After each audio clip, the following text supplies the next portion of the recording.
Hi everyone, we're Mimicker, here to introduce all kinds of knowledge, even the stuff we didn't know about. Absolutely, and today we're getting into something pretty intense. Yeah, intense is an understatement.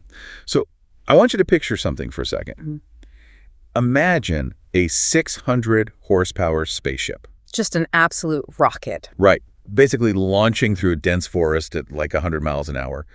The road is gravel, the suspension is absorbing craters that would shatter a normal vehicle, and the driver is, well, they're flying completely blind. Yeah, blind to what's over the next hill anyway. Exactly. Their only guide to surviving the next blind crest is a passenger shouting these coded instructions over the deafening roar of the engine. It's wild. It really is. Welcome to I Know You Don't Know, where today we are bypassing the basic highlights of rally racing. I mean, we all know the cars go sideways on dirt, right? That's the part everyone sees on TV. Yeah, but what we are exploring today, pulling from the data we collect, and a really brilliant source called Racing Against Time at War with the World, is the underlying madness of the sport. We're looking at the granular physics, the ruthless logistics, and the borderline superhuman cognitive processing required to just survive it. Because it really is a sport built on a foundation of sheer chaos. But, it's heavily refined by engineering. Right. So our mission today for this deep dive isn't just to give you a history lesson. It's more of an autopsy of human and mechanical limits. We're going to examine the specific engineering loopholes that created the monstrous Group B era. Oh, Group B. The scariest era. Oh, absolutely terrifying. We'll get into the extreme modular mechanics of modern service parks and the actual neurological demands placed on a crew when they are, calculating grip levels on black ice at triple-digit speeds. Which is just mind-blowing. Right. But to understand the current iteration of the World Rally Championship, you kind of have to look at the initial mechanical philosophy that birthed it, right? Yeah, exactly. Which, interestingly, had absolutely nothing to do with speed. I mean, the early 1900s wasn't about shaving tenths of a second off a lap time. It was a mechanical thesis defense. Oh, for sure. Just proving the car could move. Right. The 1907 Peking to Paris Motor Challenge is a perfect example. A French newspaper essentially just dared anyone to drive 15,000 kilometers across continents where roads literally didn't even exist. And you have to remember, you're talking about a time when the automobile itself was barely a proven concept. Barely. The logistics of that 1907 event are just staggering to consider today. I mean, competitors were navigating the Gobi Desert. With no gas stations. None at all. Teams literally had to arrange for camel caravans to pre-position fuel and oil at specific coordinates weeks in advance. Wait, camel caravans? Yeah, camels carrying gasoline. And if a wooden wheel splintered or, an axle snapped, the driver was the fabricator. You had to forge a repair in the wilderness, or you simply vanished into history. Oh, wow. It's essentially a wilderness survival expedition where your pack mule just happens to burn gasoline. That is exactly what it was. It was the ultimate reliability trial to prove the internal combustion engine could survive the harshest environments on Earth. And the irony is, the term rally doesn't even come from that ragged survivalist ethos. No, it really doesn't. Like the data we collect notes that the 1911 Monte Carlo rally, which is the origin of the French word rallier, meaning to reassemble, was actually just a brilliant piece of casino marketing. Yeah, they just wanted people at the roulette tables. Yeah, exactly. They wanted a commercial stunt to lure wealthy aristocrats down to Monaco during the slow winter months. Yeah. So the original instruction was basically start from your respective European cities, try not to get stuck in the snow, and reassemble at our casino. It's a very glamorous origin for what would become such a brutal motorsport. And, for decades, the philosophy remained somewhat static. You'd basically just take a production chassis, bolt on some heavy skid plates, tune the carburetor, and see if it survives the weekend. Right, just regular cars. Basically. The massive paradigm shift into purpose-built, homologated weaponry didn't truly take off until the creation of the World Rally Championship in 1973. That global stage is what prompted Lancia to build the Stratos. Oh man, the Stratos, which fundamentally changed the geometry of a rally car. Totally redefined it. Because before the Stratos, cars were generally just, front-engine, rear-wheel drive sedans. But Lancia looked at the rulebook and decided to build a spaceship. It looked like a door wedge on wheels. Yeah. They used this hyper-compact, wedge-shaped fiberglass body, pushed the wheels out to the absolute corners so it had a microscopic wheelbase, and shoved a Ferrari V6 engine right in the middle, right behind the driver. Which made the car incredibly twitchy. I mean, it was so prone to snapping around on you. But in the hands of a skilled driver, It could rotate around a hairpin turn faster than anything else on the planet. Yeah, that mid-engine layout gave it a polar moment of inertia that was just perfect for pivoting on loose surfaces. But the Stratos was still restricted by one fundamental limitation, which was two-wheel drive. Sending 280 horsepower strictly to the rear wheels on snow or gravel means you are constantly fighting for traction. Well, four-wheel drive existed then, of course. It did, but it was utilized for heavy agricultural or military vehicles. The transfer cases were massive, they were heavy, and they sapped way too much engine power to be viable for racing. Until Audi engineers had this massive revelation while testing in the snow. Ah, the ILTIS. Yes. The data we collect brings up this fascinating piece of trivia. They were out with these high-powered rear-wheel drive prototypes, and they were getting absolutely embarrassed by a Volkswagen ILTIS. Which is just a low-powered, boxy military Jeep. Right. The Jeep had a fraction of the horsepower, but it could put 100% of that power into the snow. So the light bulb moment was figuring out how to get that four-wheel traction into a lightweight sports coupe without all the massive clunky truck components. And the mechanical genius of the Audi Quattro wasn't just slapping four-wheel drive into a car, it was the hollow secondary shaft in the transmission. Okay, explain that a bit. So that single piece of engineering allowed power to flow to the center differential and then back forward to the front axle through the center of that very same hollow shaft. Well, that's clever. It compacted the entire all-wheel drive system into a space barely larger than a standard two-wheel drive gearbox. When the Quattro debuted, traditionalists kind of scoffed at the added complexity. Until it actually raced. Exactly. The moment it hit a muddy stage, the sheer mechanical grip rewrote the physics of the sport. And that Audi Quattro breakthrough essentially opened Pandora's box. The FIA looked at what Audi achieved with unregulated innovation and decided to just tear up the rulebook. They really did. They created a category that allowed engineers to essentially deregulate physics. We are talking about the infamous Group B era, introduced in 1982. The defining characteristic of Group B was the homologation requirement. So previously, in Group 4, manufacturers had to build 400 road cars to qualify a chassis for racing. The FIA slashed that number to just 200. Which is crazy. I always look at that 200-car rule as a deliberate provocation by the FIA. How do you mean? Well, if you require 4,000 cars, a manufacturer has to base their race car on a commuter hatchback that normal people actually want to buy. But if you only require 200, you don't build a road car and make it fast. You design a hyper-lethal Le Mans prototype, bolt a license plate to it, and begrudgingly sell 200 copies to eccentric billionaires just to satisfy the paperwork. Yeah, that's a great point. It was essentially handing a blank check to mad scientists. It was a recipe for monsters. Absolute monsters. It shifted the engineering from modified production to clean sheet prototype. And without restrictions on boost pressure or materials, the cars mutated.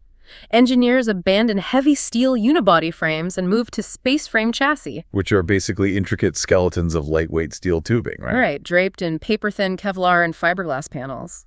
A space frame allows you to mount the suspension and engine exactly where you want them for optimal weight distribution. You just ignore passenger comfort entirely. Which brings us to the power plants, which are just absurd. In 1981, a championship-winning car produced about 250 horsepower naturally aspirated. Fast forward just 4 years into Group B, and you have cars pushing 500, even north of 600 horsepower, weighing less than a modern compact car. It's terrifying to even think about. And the way they achieved that power was terrifying. The Lancia Delta S4 is the prime example here. It didn't just have a turbocharger, it utilized twin charging. Yeah, the twin charging mechanism of the Delta S4 is a masterpiece of violent engineering.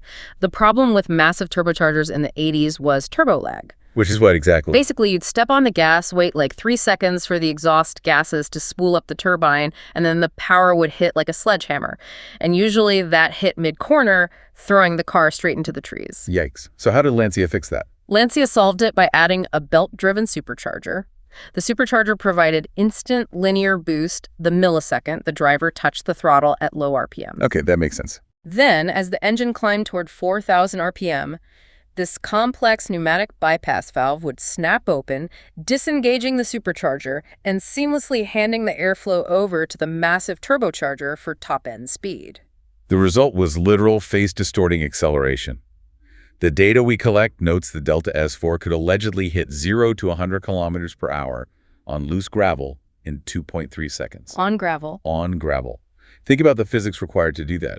A modern Formula One car does that time on sticky, perfect asphalt with tire warmers. Lancia was doing it on rocks and dirt in 1986. But that immense speed really highlights the fatal flaw of Group B. The automotive technology had evolved light years beyond the safety technology. Yeah, it was a disaster waiting to happen. We had 600 horsepower missiles navigating dirt paths, but the drivers were sitting in rudimentary aluminum roll cages, surrounded by fuel tanks made of Kevlar positioned directly under their seats. Under their seats, just to improve the center of gravity. Exactly, and furthermore, there was zero crowd control. Yeah, the archival footage is genuinely difficult to watch.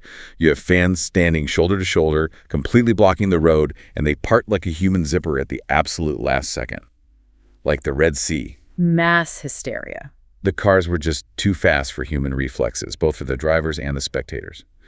The breaking point in 1986 was inevitable. It was a cascading failure of the entire system. In Portugal, the suspension on a Ford RS200 snapped over a crest, sending the car plunging into a dense crowd. 3 spectators were killed, dozens more were injured. Awful. The factory teams recognized the insanity and actually withdrew from the event. But the final, definitive blow came 2 months later in Corsica with Henri Toivonen. Toivonen was arguably the most naturally gifted driver of that era, driving the Delta S4 we just talked about. He was complaining that the car was too exhausting to drive, that his brain couldn't process the road fast enough to match the speed of the machine. And on a tight, unguarded mountain pass, his car left the road. It plunged down a ravine, landing on its roof. The impact ruptured that unprotected aluminum fuel cell we mentioned, igniting the magnesium components of the chassis. Odd. The fire was so intense that all that remained of the car was the blackened space frame. Toivonen and his co-driver, Sergio Cresto, perished instantly. Within hours of that tragedy, the FIA stepped in and banned Group B. The sport essentially had to mature overnight. The trauma of Group B forced this massive pivot away from lawless engineering toward extreme logistical discipline, safety regulations, and structural order, which is how we end up with the obsessively rigid WRC format we have today. Yeah, modern rallying is really an exercise in microscopic time management. A rally week is structured into strict phases. It begins with the res, or reconnaissance, where crews drive the route at normal speeds to map the road. Then the shakedown, which is a final systems check at race pace. And then the actual race. Right. The competition occurs on the special stages, the closed dirt or tarmac roads. But the true unsung heroes operate in the service park. Oh man, the mechanics in the service park are performing a high-speed ballet. Like in a normal sport, if you rip the suspension off your car, you are done for the day. In WRC, if a driver limps a shattered 3-wheeled chassis back to the service park, the mechanics might only have 35 minutes to essentially rebuild the entire vehicle. Which seems impossible, but the key to achieving that is modular engineering. A modern Rally 1 car is designed to be dismantled rapidly. Okay, so it's basically like Legos. Basically, yeah. The front and rear suspension subframes, complete with the gearbox and differentials, are pre-assembled units. A crew of mechanics can unbolt the damaged subframe, drop it out, slide a brand new rear end into the car, bleed the hydraulics, replace the shattered carbon fiber bodywork, and have the car running perfectly in 40 minutes flat. That is insane. And if they take 41 minutes? They incur time penalties that can ruin the entire weekend. Speaking of penalties, there's a mind-blowing rule from the data we collect regarding the liaison sections. Oh, the public roads. Yeah, these are the open public highways that connect the dirt special stages. So these million-dollar race cars covered in mud have to drive in normal traffic. Right next to someone in a minivan going to the grocery store. Exactly. And if a driver arrives late to the next time control checkpoint, they get a 10-second penalty. But if they arrive early, meaning they were speeding on the public highway to buy themselves extra time to fix a mechanical issue on the side of the road, the penalty is a massive 1 minute for every minute they are early. It is a brilliant self-policing mechanism. It strictly enforces public safety, preventing drivers from treating local mountain roads like an extension of the racetrack. It forces the crews to manage their time and their equipment with absolute precision. And that precision extends to the modern FIA rally pyramid, regulating the cars themselves, right? It has. Like the top tier Rally 1 is fascinating because it integrates hybrid technology, but not for fuel economy. These are 500 horsepower space frame chassis, utilizing a 100 kilowatt electric motor running on 100% sustainable fuel. But the drivers don't just get that electric boost for free. They have to regenerate the battery under heavy braking, and then they deploy that massive torque spike strategically using the throttle pedal to blast out of tight hairpins. And then below that, you have Rally 2, which strips away the hybrid tech and caps the cost, using heavily modified production shells pushing about 290 horsepower, creating an accessible battleground for privateer teams. And Rally 3 is basically entry-level 4WD. Yet, regardless of whether you are managing the complex hybrid deployment of a Rally 1 car or wrestling a Rally 2 machine, the hardware is honestly secondary to the cognitive processing happening inside the cockpit. Oh, totally. You can have the safest, most advanced hybrid car in the world, but it means nothing without the human element. Exactly. The psychological profile required to drive these cars is alien to almost any other motorsport, and it centers entirely around the co-driver. The co-driver is basically the real secret weapon of Rally. They're a human telemetry system. During those RT passes we mentioned earlier, the driver dictates the exact curvature of the road, the camber, the hazards, and the jumps to the co-driver, who writes it down in a highly compressed shorthand. They are essentially writing the source code for the stage. Yeah, it's like writing real-time computer code for a human machine. And during the race, the co-driver reads that code back. The driver's flying blind over crests, relying entirely on auditory processing. The data we collect provides a perfect example of this language, actually. Yeah, I have it right here. It sounds like gibberish. It goes, 105, right, long tightens 3, over crest, don't cut. Let's translate the mechanics of that instruction for the listener. The co-driver isn't just describing the road. They are dictating the exact physical inputs the driver needs to execute. Right, so 100 means a 100-meter straight, giving the driver permission to stay flat on the throttle. And 5 right is a fast sweeping curve, but tightens 3 is the trap. The corner suddenly sharpens midway through. And over crest adds a vertical dynamic, right? The car will get light as it goes over the hill, losing tire grip right as the corner tightens. Exactly. And don't cut is the critical hazard warning. In rally, drivers constantly cut the inside of corners to straighten the racing line, but don't cut means there is a massive rock or a deep ditch hidden in the tall grass right on the apex. If you drop a wheel in there, the suspension shatters. Now imagine processing that auditory string, mapping it to physical space in your mind, and translating it to the steering wheel, the throttle, and the brakes.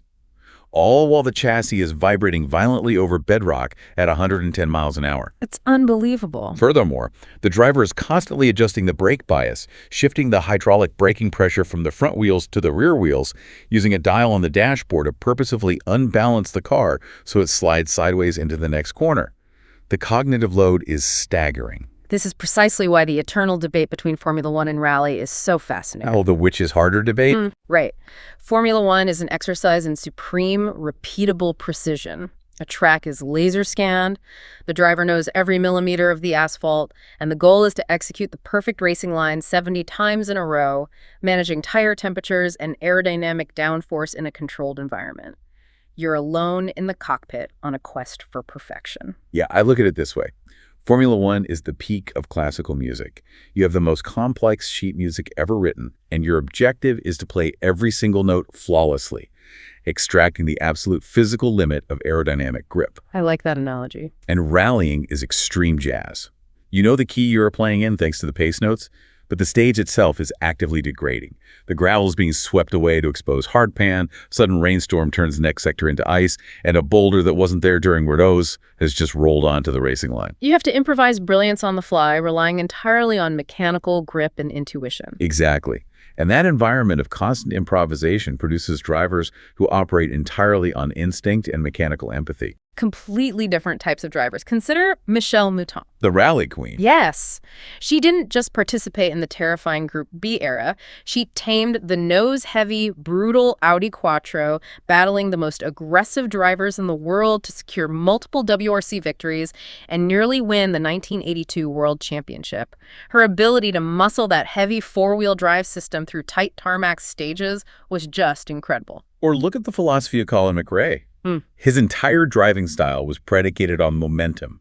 His famous "if in doubt, flat out" mantra wasn't just a catchy phrase, it was a physical reality on loose surfaces. Right, because sometimes lifting off the throttle shifts the weight to the front tires, causing the rear end to snap loose. Staying flat on the throttle transfers the weight to the rear, digging the tires into the dirt and pulling the car straight. Which feels so counterintuitive. Yeah. And conversely, you have the clinical, almost microscopic precision of Sébastien Loeb and Sébastien Ogier, who basically combined for 2 decades of French dominance in the sport. They mastered the science of slip angles, sliding the car just enough to rotate it, but keeping the tires pointed forward as much as possible to maximize forward thrust.